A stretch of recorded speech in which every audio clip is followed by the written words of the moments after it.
Okay, Johnny, we're going to go ahead and start. Okay.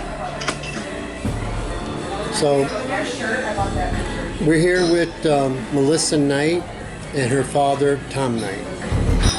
And there was a book that was written called They Are Seeking. They Came Seeking. And this book was never published. And there's some very interesting stuff about this book because it kind of gives a little bit of story about the family itself. So I'm going to let Melissa kind of take it from here. So tell us about this book. It was written by Mrs. Hummel, and the dedication page lists my family's name. My mom's maiden name, Caroline Cole. She's in there, my aunt, my grandfather. So it was dedicated to them because she wrote it about them and their journey from the Canary Islands over here to Florida. And throughout the book, it's just like their journey. It wasn't published because she passed away before they could get the copyright and published and everything. So however many books there are is however many books there's going to be. It is a great story. Part of my family, with the last name of Rodriguez, stayed down in Cuba. The part that was Denotas came up here and wound up staying up at Palmasola where they got their homestead. I believe they built in 1884 or 85, and they got homesteaded in 1889. And then, of course, Grandpa Denota and his wife are buried up here in the cemetery in Inglewood. Cemetery on the Hill is what we call it. They're buried there in Inglewood because they came down with my great-grandpa when he moved down here and settled in Gasparilla and then moved over to Placido. We have Snozy on the phone, by the way. What's interesting, you know who she's actually related into? Vernon Peoples. Really? His mother and my grandfather were brother and sister. Oh wow, man, this is a small circle. So let me explain how we came across Vernon Peoples. I got an email from an attorney who's actually publishing a book up in Tampa. And he had mentioned the fact, he goes, where did you get the information about where these coins were found? Same one that she has on as well. He goes, did you get that information from Vernon Peoples? And what's really strange is that there is another Vernon Collins. Vernon Collins was married into the Boggess family. Now, if you remember the original pirate tale, when Juan Gomez fled, he fled up the Peace River, landed on Lady Boggess's property, and that's where he supposedly had buried the treasure.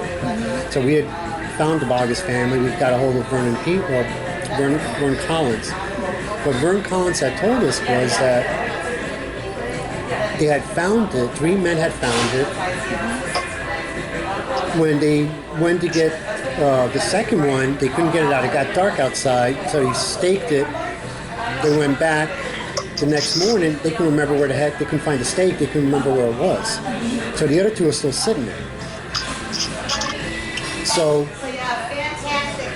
about 3 months ago, I get a phone call from Boggs Jewelry, and they tell me a story that they have these coins. I said, well, how did you get these coins? He says, well, 3 men came to us. I said, well, how did these 3 men know to come to you? He says, well, a guy by the name of Vern told them to come to my store because I could get rid of it for them. So it could have been Vern Peoples or could have been Vern Collins. We don't know. That's why we started tracing Vern Peoples to see what is his affiliation with the story. Did he know these people? I mean, he was still around during that time. We're talking this. I'm guessing they probably found it between 2006 and 2009. Oh yeah, he was still alive then. Right. So if he's still around then, did he know about Boggs Jewelry? Boggs Jewelry's been around and passed down from generation to generation, but it's up in Clearwater. He might have, because Cantor, I believe she was the dean at USF here for a while. She was friends with him in Tampa. With who? Vernon Peoples. He helped get her appointed, I do believe. Yeah, but would he have known Boggs Jewelry? Where's Bob's Jewelry located? Actually in St. Pete. Or St. Pete? He might have. I'm not gonna say it was him. But I don't It's know. hard to say. Well, it's hard to say. Now, we haven't asked Vern yet. Well, Vern told us about the three men. Could have been him. It could have possibly been him. But I'm not 100% positive. You know, we have to really kind of talk to him again. But that's when Peoples popped into the story. So I started researching Vern Peoples and see. And this guy wrote about every possible history that had anything to do with drugs. From the Peace River to politics to you name it. That's what he talked about. Now, the Bogus, can you spell the last name of the Bogus family? Boggge. Is it around Arcadia? Yes. You're not related to them too, are you? The girl that does my nails, her first husband, last name is Bogus. She's from Arcadia. Yep. She graduated from Arcadia. Yeah, that would be them. Yep. They haven't moved. They've been there for a long time. No, in fact, him and her get along. They're just Yeah. better friends than they were married. And they have a daughter together, and his name is Bogus. Yeah. Yeah. Yep. Yep. So you know them too. From a distance, yes. When all this is said and done, she's going to be related to Juan too.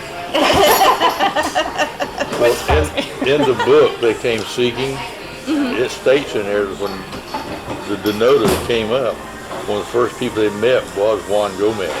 Yes. He told them where to live. And they told him where to live. And they described him in the book. Six footish. Yeah. Yeah. And then 125, 150 years later, me and her circle back and connect. Right? Isn't that crazy? That's right. All because of her post on Facebook.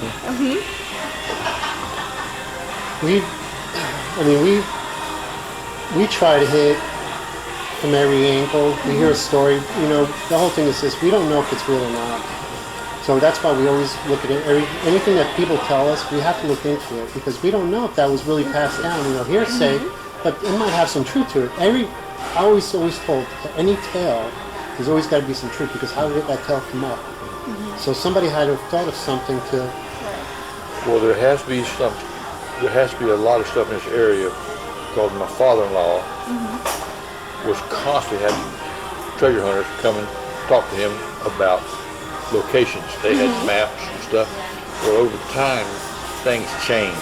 Canals, lakes, or islands and stuff, passes changed. Like little Gasparilla, where that canyon And he supposed to passed be. away in 72. And my wife saw this, and she told me what she saw. So one day, two fellas came up and wanted to talk to him. I said, sure. Said, we got some treasures, blah, blah, blah. He said, you looking for some treasure? Yes, sir.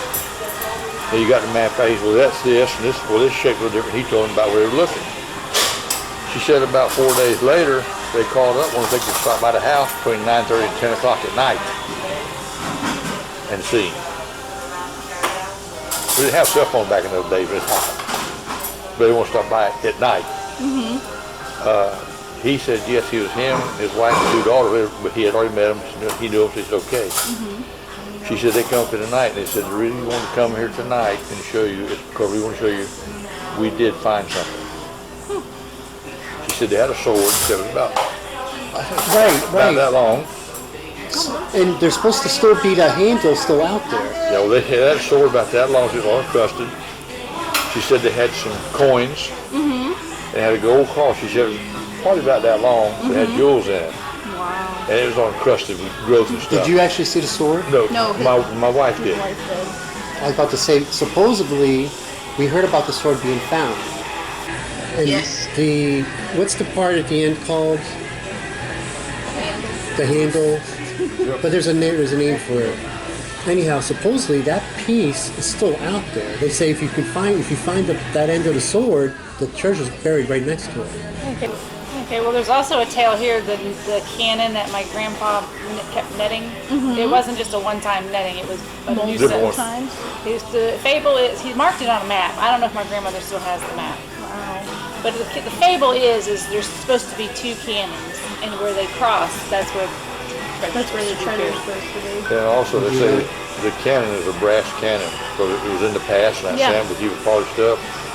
And they said the stories go that when the pirate ship or something was going and the Navy was after them, whoever, they would throw the cannons overboard to get rid of the weight. They'd go in shallow water. The brass cannons, which they wouldn't grow as much as the iron cannons, you know, side and crust up. The brass cannons, they'd stuff jewels and stuff in that and shove them overboard with jewels in the barrel. Do you know the possible area of where these? It's filled in solid now. This place called Little Gasparilla Pass. You have to find an older chart. When you go to Boca Grande, you go across the toll bridge, then the high bridge. Yeah. All you look out, that's Gasparilla Pass. Up north by Kittle Harbor was Little Gasparilla Pass. You find an old map with Little Gasparilla Pass on it. Oh, we can probably find it. Oh yeah. I can get you We got that. I can get you a picture of a map, a chart, I'll take it. 1889. I mean, we've been able to go back as far back as 1900s. Because anything older than that, it's going to be distorted. It's not going to be true. This was Coast Guard Oh. chart, 1889. We could use a picture of that if you're willing. My brother's got it. Yes, And Mike, get a picture of that and send it to me. Okay. And it shows like Stump Pass. Down there, it shows it almost a quarter of a mile wide, 25 feet deep. Oh my God. And I got a fishing charter called Captain Joe that's really good with stuff like that. And let me tell you something, he is very good with stuff like that. And we could probably get pretty damn close to it. Well, you know, That no would issues be- in charts now. Well, this is Coast Guard, Yeah. the Coast Guard chart, Yeah. 1889. Yeah, those are Now, those are more accurate. You said it's concreted in? He's got it on a hard board. Oh, It's not concrete, it's on a hard board. I can get a picture of it. yeah, that'd be really neat. This is, from our research, at least talking about treasure, the ones that we at least know of, is we know of one, it's the jewelry vault, which is supposed to be in Coral Creek. That's where we live. And we've, looking on the map, and the treasure map and the map itself, we've pinpointed exactly where it's at. It's in the state park. We haven't even begun to look for that one, and supposedly it's, what was the story behind that, Chinozy? It's buried under boulders or rocks. It took 30 men to dig it. Right, but I'm thinking that's the one that was actually out on Calapaloo that McLeod and Parker was digging up. Okay, when I worked for Brunswick, Mercury brought some treasure hunters in, and they're the one that had the documents that was notarized from Spain, from the archives, Yeah. and it tells about the Spanish taking Gaspar's ship out of Boca Grande Pass. He was half laden because he was getting ready to go to Cuba. He was leaving, and they sunk him. The captain of the Spanish warship that got him said that Jose Gaspar jumped overboard and escaped. He didn't go down with the ship like everybody said. Right. He actually escaped. And he said, it was in his archives, that he escaped and changed his name to Juan Gomez. And that was back in those days, those captains kept accurate logs. Right. And what archives did you find that under? These treasure hunters had got it from Spain. I'm not sure, I didn't see all, I saw the seal, it said the seal of Spain, the country of Spain, and there's all about 12 pages of the stuff. And they was telling me they went to Caraflau, and they said they hauled a truckload of stuff out of there at night. They said they had a front end loader over there, and a backhoe, and a truck, a dump truck. And they would work it, they worked to dig it all out. They also had armed guards with high-powered rifles to keep the place secure, the whole island secure. Hey, doesn't that sound familiar, Chinozy? Oh, this gets better. Okay, I've been in here all my life in Boca Grande. There's been hundreds of treasure hunters. Everybody's got the tale. A friend of mine, Davis, he's dead now. His well-to-do family, he started a bank. I mean, he wasn't a fly-by-nighter. Good reputation. This was in the late 80s. These people was telling me this when they done it in the 70s, long there I think it was, when they excavated Carapalao. Farrell was talking about when he was growing up. Well, Farrell's about 6, 7 years older than I am, so he's put him about 80. He just died a year or so ago. When him and his brothers was kids, we do things with boats. They went to Caraplau all the time. He swam in, they would go to Caraplau and spend the night. I said, yeah, and he went, he started talking, he said, Tom, he said, we went. He ran the other side to the high side, went up, he said, got looking, he said, there's armed guards. He said, there's loaders. There's a dump truck. He said, got a tarp on it, he said, the loaders pushing the truck to get it out of there because it was sticking and sinking in the mud and stuff. Mm-hmm. I didn't say a word. This was about 25 years or so later than what those men at the conference center was telling me. Okay, I want to hear a story that we know with people that had high-powered rifles. And this is, now these are two separate people, Chinozy, right? I know, yep. So we made contact with the Daniels family. The Daniels family in Chesapeake Island. They're the original marijuana smugglers. Half of them are still in jail. Some of them are still coming out at this time. Well, we got to know them. Are you kin to Daniels out of Fort Myers? Yes, they are. Yeah. Okay, there was a Frankie Daniels used to have Daniels Marine Supply in Fort Myers for years. Had Daniel Brothers boat, they were boat builders. Right. Well, they have everything. They got seaplanes down there. Anytime we need They got help. the business covered. Yeah. Right. Yeah. So we spoke. I can't remember his name right offhand. But we had, It was one of the younger sons. well, what had happened was we went to Chesapeake thinking that if Juan Gomez would have been buried, he probably would have been buried on, from Pendequita. They might have moved him to Chesapeake and buried him at that grave. So we went and looked through the cemeteries, but we couldn't find this one particular cemetery. I see a guy walking down the road. I rolled down my window and said, hey. I said, where's that cemetery around here? He says, oh, you just passed it. It's right down the road. He says, right there behind that tree. He goes, why are you looking for a cemetery? I said, well, we're looking for Juan Gomez's grave. He goes, my grandfather's the one that found him dead. Like, holy crap. So we go back to their house and we start talking, Come to find out, and this was an uncle that said, because they used to live off of, what was it called, Sisters Island? Brothers Island, which was right across from where Panther Key was. So they used to go fishing there all the time. Some of them actually lived there, like, for who knows how long. But he had told us the story that one day, a seaplane flew in, guys got out with machine guns, surrounded the place. He said there was probably 5 or 6 of them. They found the barrels of gold, which supposedly were tied to each corner of the home. They loaded up into the plane, they took off, and was never seen of again. Now, the only people, considering you just mentioned high-powered rifles, machine guns, they're probably the same people. So now what it's telling me is they probably knew Juan Gomez or something about Juan Gomez. Somebody gave out some information. Obviously, they knew it was in Panther Key, less alone they knew it was in Carapelu.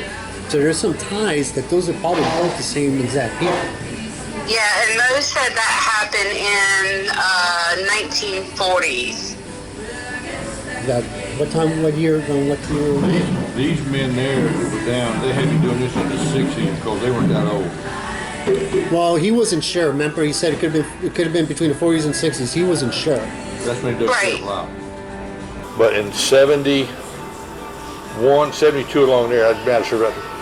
I bought a car, GPS dealer, Pontiac dealer in Sarasota, Stinnett Pontiac, Dick Stinnett out of Sarasota.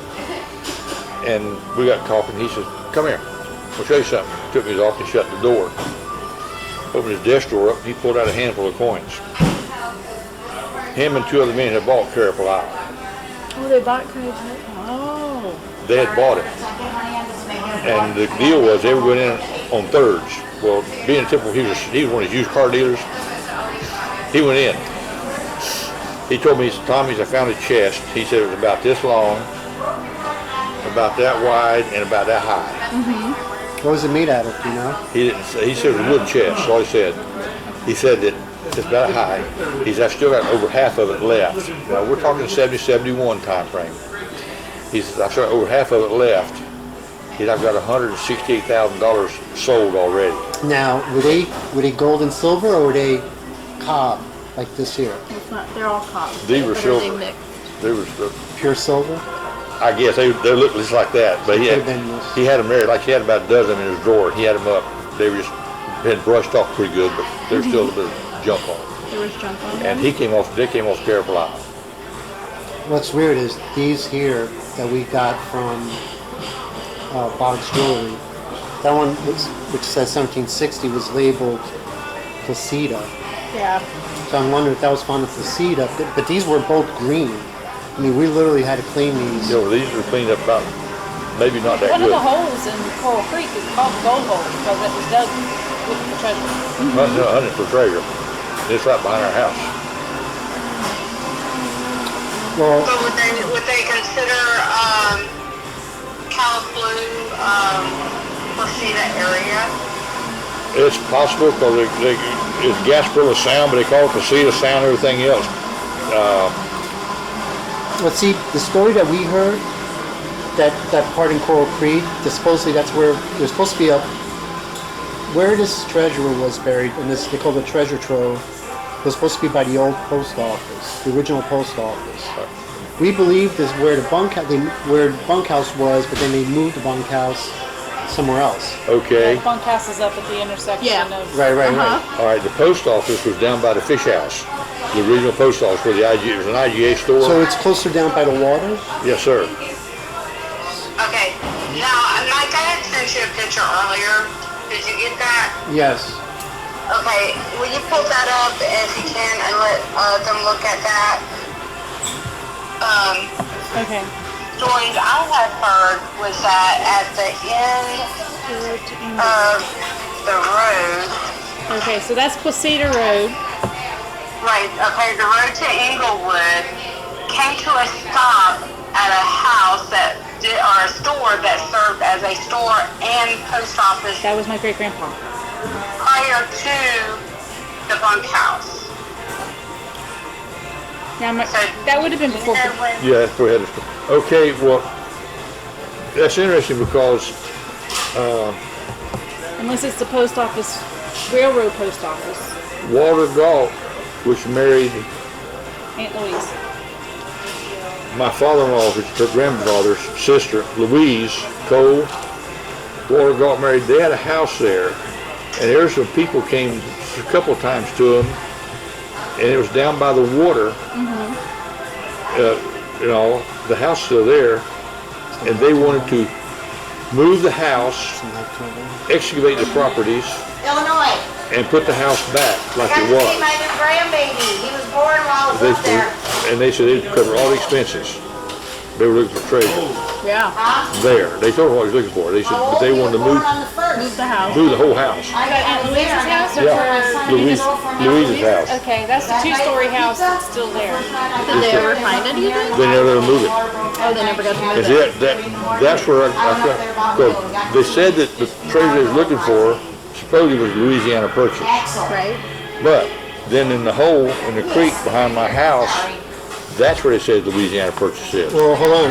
And they were drilling for that. Okay. We were told that somebody had found this treasure, and what happened was he was loading it up on a rowboat. Well, as he went to leave, it fell through the bottom. Was it in kegs? Copper? And I don't know. So what happened was it fell out to the bottom of the boat. Instead of getting what fell into the water, he went and got another boat and went and got the rest of it. So whatever fell in the water is probably still sitting. Well, if you get an aerial, you'll see where the bridge goes across, the trestle, and up here you see a perfect circle. You gotta pull it up. She might have sent it to me. It's a perfect circle. They had a well drilling outfit come in to drill for it. And it was about 25 feet deep. The rest of the creek around is about 4. Yeah. Okay, here it is now. Okay, so Aunt Louise's house, I think it's going to be that one right there. Yeah. Okay, Melissa, you're gonna have to screenshot that and send it to me. I can't see what y'all talking Well, about. see, this is where we've been looking. Is this right? Which, Okay, there's the fishery.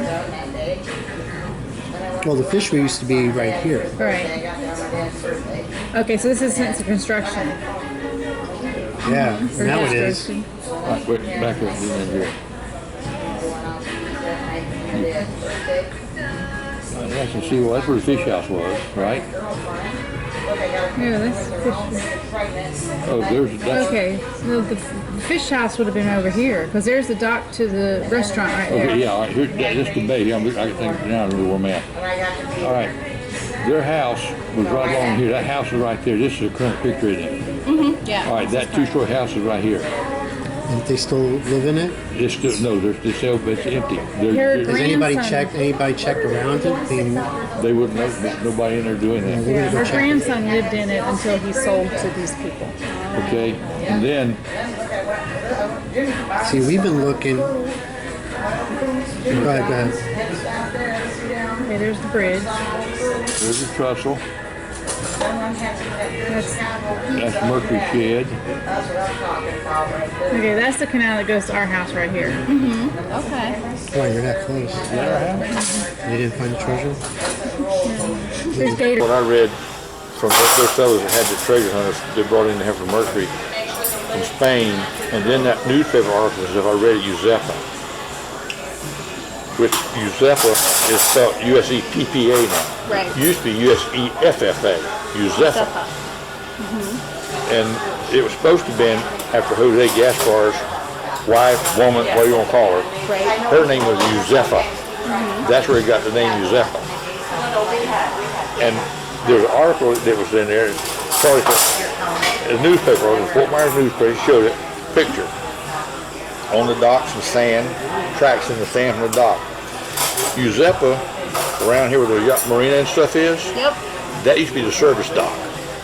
The Okay. main dock was over here in front of the house. It's probably the big dog. That was the main dock.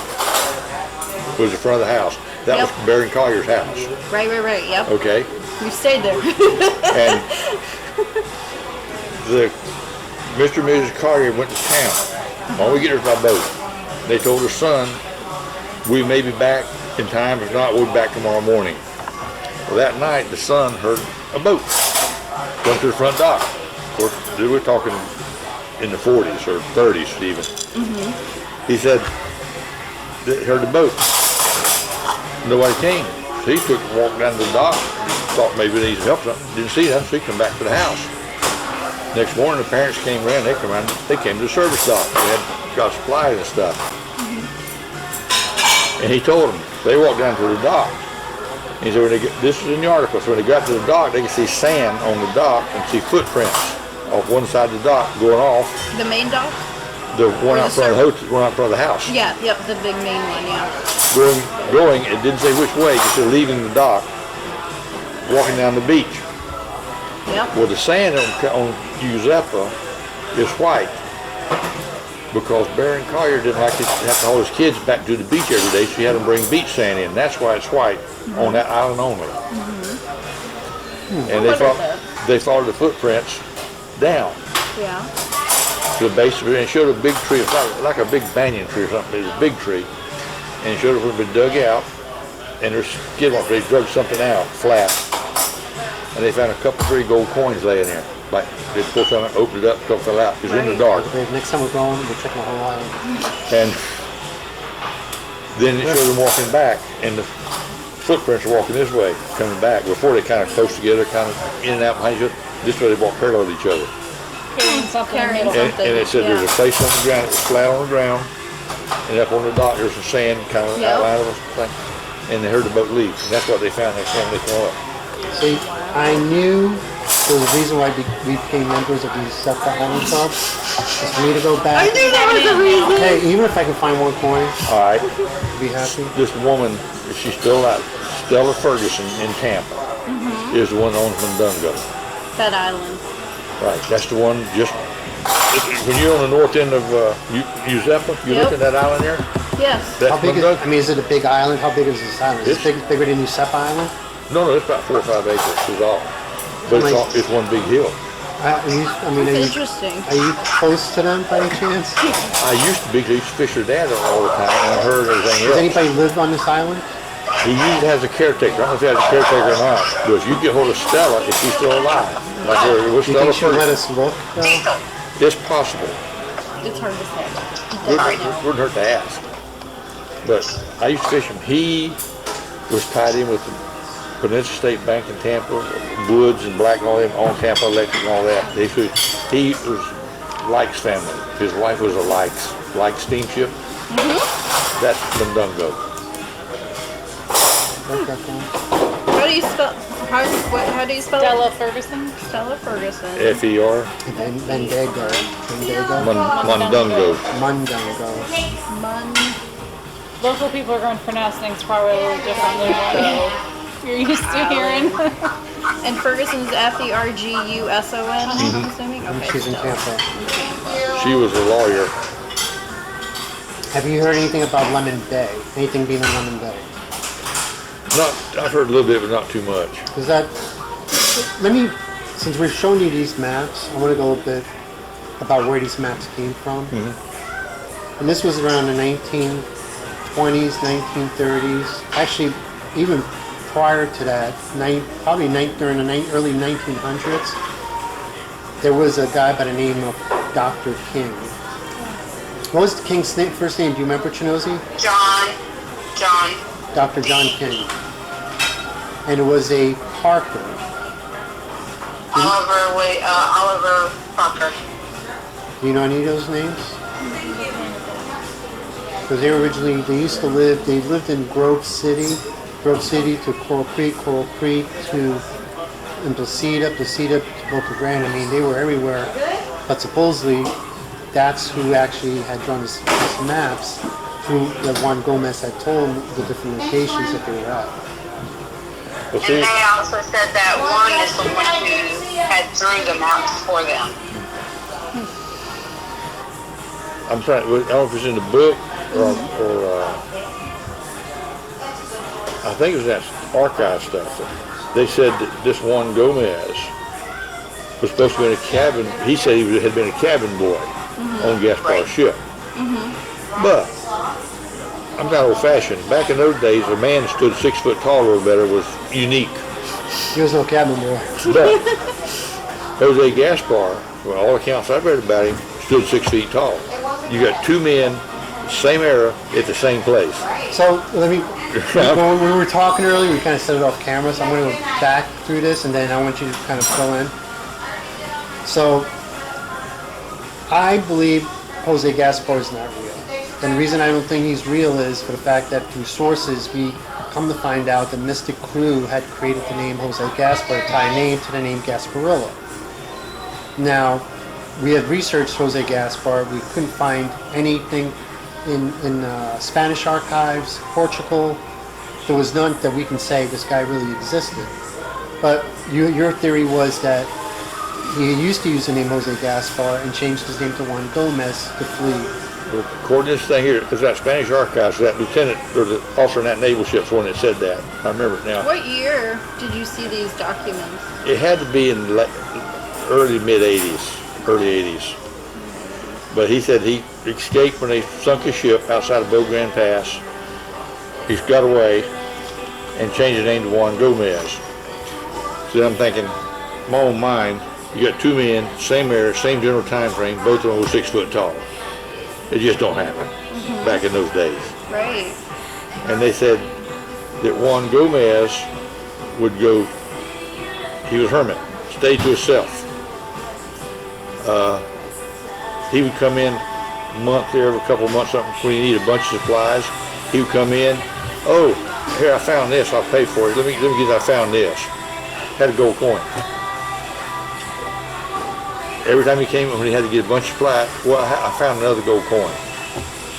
It was just, and so he said that he could point in this thing.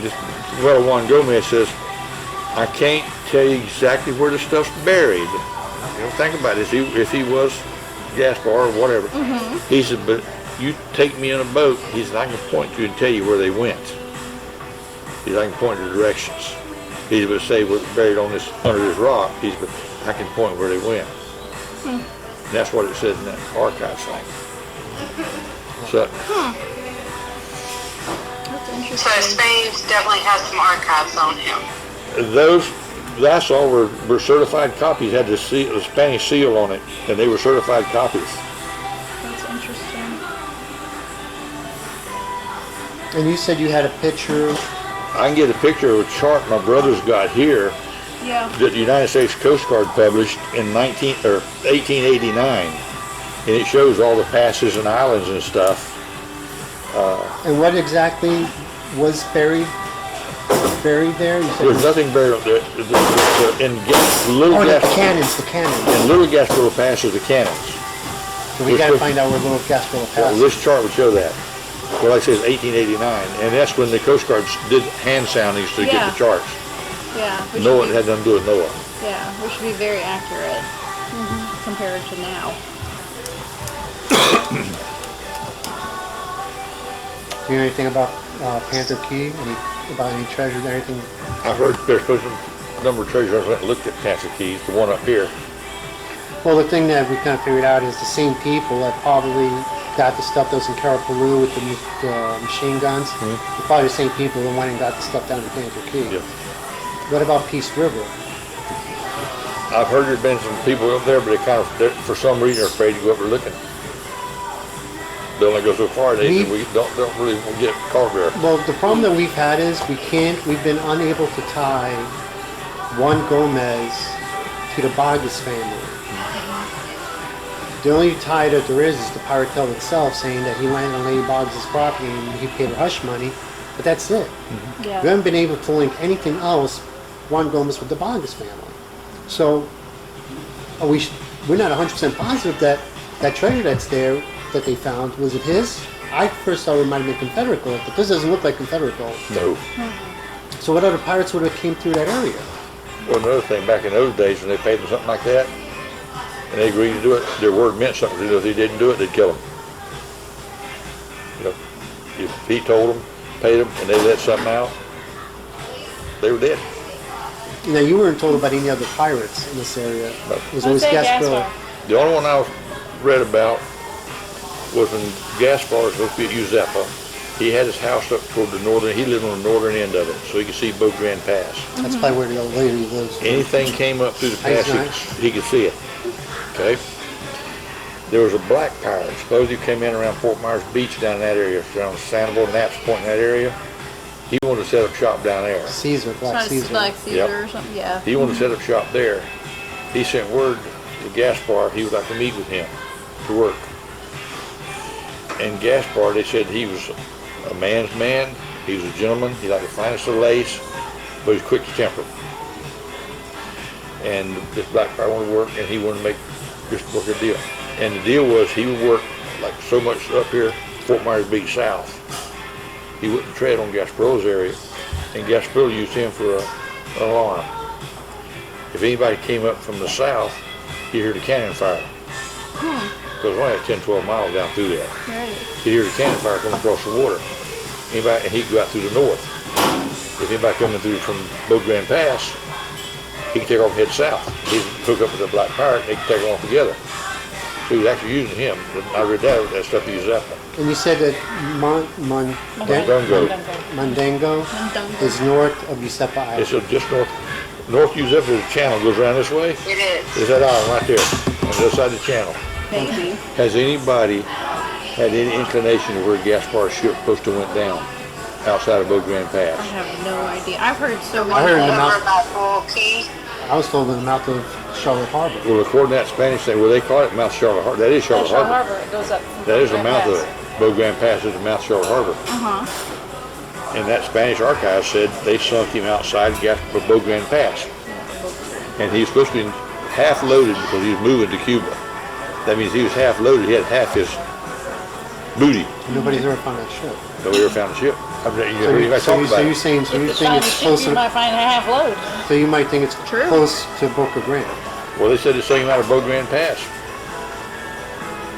Uncle Larry said that when he would go to Boca Grande, which is Gasparilla, when he would go to the island, he would send his shipmates over to the little island party so he didn't have to deal with them. and that was on the south part of Gasparilla. On the south side of Gasparilla, Bow Grande Pass?